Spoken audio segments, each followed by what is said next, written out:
Mount Olympus यूनान का सबसे बड़ा पहाड़ी सिलसिला। इसके बारे में मुसन्निफिन ने इसकी तफसील की वजाहत की है कि ये चोटी अक्सर बादलों के वसी सिलसिलों के ऊपर की तरफ से नजर आती है।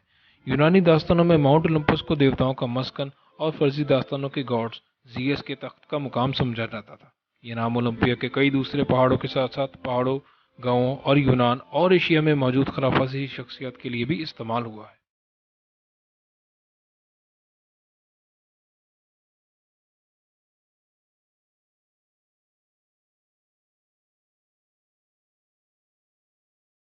जीएस या जुपिटर। यूनानी फर्जी दास्तानों के मुताबिक इस पुरस्कार टाइटन ने माउंट ओलंपस की से हुक्मरानी करते हुए इक़्तिदार तक पहुंचने की हवस में अपने वालिद क्रोनस या सैटर्न का तख्ता पलट दिया। देवताओं और इंसानों को इस बादशाह ने गर्ज, चमक, बिजली, बारिश और हवा को कंट्रोल किया और अपने बच्चों की हैरान कुन नस्ल बनाई। ये यूनान के फर्जी खुदाओं में सबसे बड़ा और मुख्तदिर खुदा माना जाता है, जिसके मातहत बाकी गॉड्स थे, जिनमें कुछ इसकी औलाद और बाकी दूसरे खानदान के लोग।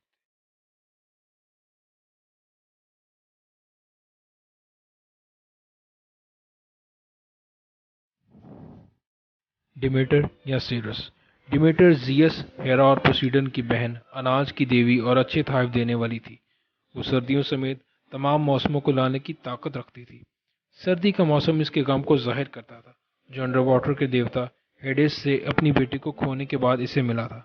जितने भी मुजस्मे बने अब तक, इसमें डिमेटर को मशल पकड़े हुए और उड़ने वाले नागों के जरिए चलने वाली सवारी पर सवार दिखाया है। मालूमात के मुताबिक इसने दिन रात अपनी खोई हुई बेटी को तलाश किया है।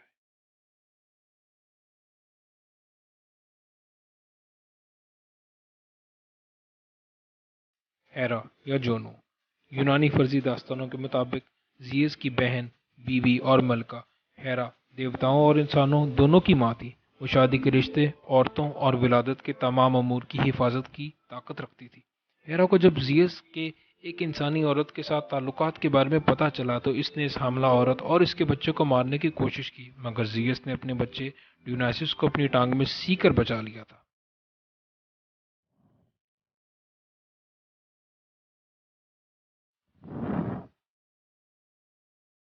पोसीडन या नेपच्यून। जियस का और हेरा का भाई पोसीडन समुद्रों और जलजलों का देवता था, और वो बैलों और घोड़ों के अमूर से भी वाबस्ता था।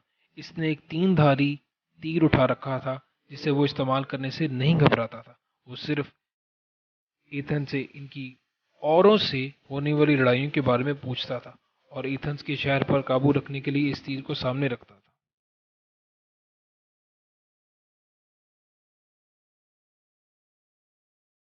एथीना हेलमेट पहने या ताज पहने, ढाल और नेजा पास रखती थी। वो जंग, तहजीब, हिकमत, कानून और इंसाफ की देवी थी।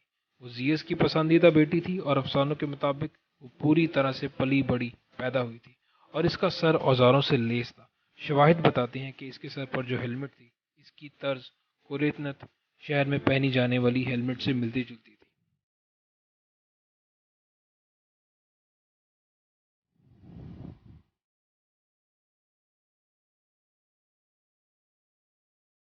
एरिस या मार्स। जंग का ये देवता तनाज़ात और तशद्दुद से लुत्फ़अंदोज़ होता था, लेकिन वो जंग में एथना जैसा होशियार नहीं था। फ्यूरिडाइट इसकी अच्छी शक्ल और ताकतवर होने की वजह से इसकी मोहब्बत में गिरफ्तार हो गई थी, लेकिन दूसरे देवताओं को इसे इसकी वहशियाना फितरत की वजह से नफरत थी। वो ट्रोजन जंग के अख्ताम पर हारने वालों में से था।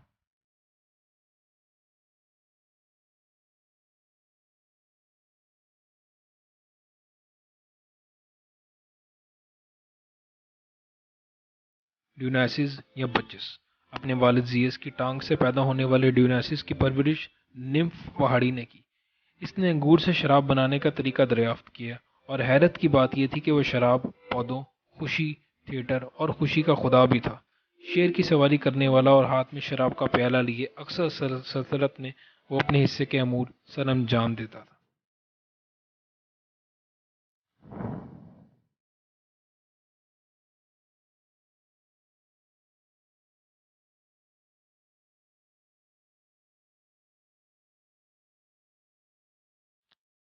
Hephaestus या वेल्कम।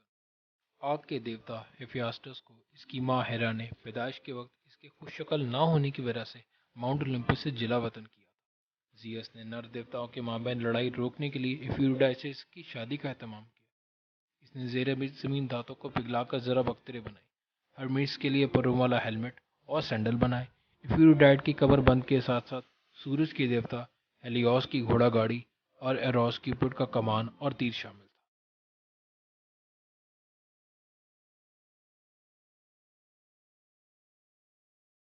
اپولو اپنے علم، خوبصورتی اور کمال کی وجہ سے مشہور، یہ بہت ہی پیاری شخص کا حامل دیوتا موسیقی، شاعری، تیر اندازی، پیشن گوئی اور شفا بخشی کے کمالات رکھتا تھا۔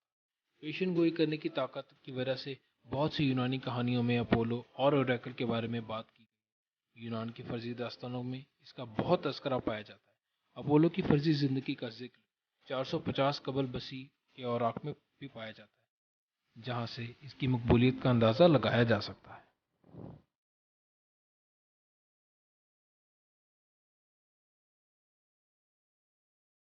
آرٹیمس یا ڈیانا، شکار کی دیوی، جوان جانوروں اور بیابانوں کی سردار، آرٹیمس کی ایک آزاد روح تھی۔ وہ زمین کے تمام پھلوں کی حفاظت کے ساتھ ساتھ ان خواتین کی جو اولاد پیدا کر رہی ہوتی تھیں ان کی بھی حفاظت کرتی تھی۔ اپنے پیچھے تیر لٹکائے اور بیابانوں میں گشت کرتی تھی۔ اس کی مقبولیت کا اندازہ یہاں سے کیجیے کہ رومی لوگوں کے گھروں میں اکثر اس کے چھوٹے مجسمے ہوتے تھے تاکہ یہ دیوی ان کی حفاظت کرے۔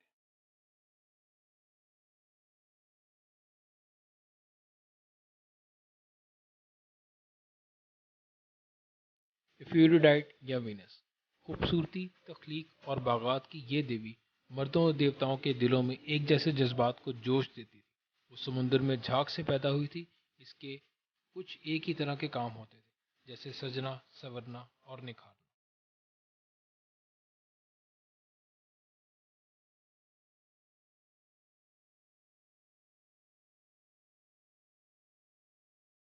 ہرمس یا مرکری، یونانی فرضی داستانوں کے مطابق خداؤں کا یہ پیغمبر انسان کی دنیا اور خداؤں کی دنیا کے درمیان آسانی سے چلا جاتا۔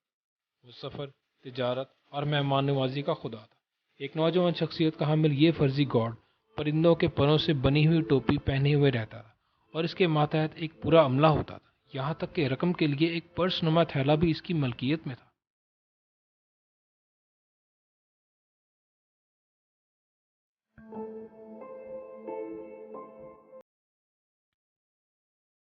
ہیراکلس یا ہرکولیس اور ٹریٹن یا ٹرائٹن، اگرچہ یہ اولمپین دیوتا نہیں ہیں مگر دونوں کے پاس غیر معمولی کمالات تھے۔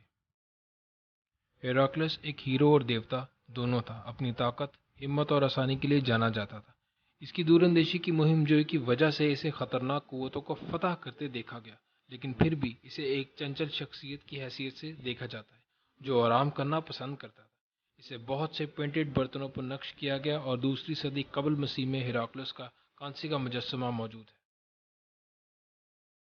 ٹرائٹن پوسیڈن نیپچون کا بیٹا اور سمندر کا قاصد تھا۔ اس نے اپنے باپ کی طرح گھوڑا گاڑی کے ساتھ ساتھ شنکھ کا خول بھی اٹھایا ہوتا تھا، جسے وہ لہروں کو اوپر اٹھنے یا پرسکون کرنے کے لیے سور کی مدد طرح پھونکا کرتا تھا۔ یونان کی فرضی داستانوں میں ٹرائٹن کو مرمیڈ کی صورت دی گئی، جس کا آدھا دھڑ انسان کا اور آدھا دھڑ مچھلی کا بنایا گیا۔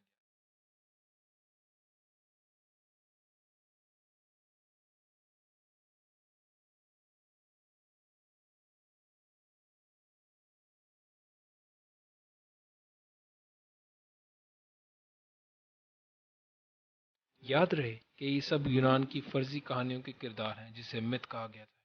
ان فرضی خداؤں کو لے کر بہت سی داستانیں تخلیق کی گئیں، مگر یہ حقیقت میں اس بات میں کوئی سچائی نہیں پائی جاتی کہ اصل میں 12 خدا تھے۔ یہ محض انسان کی بنائی ایک فرضی تخلیق ہے۔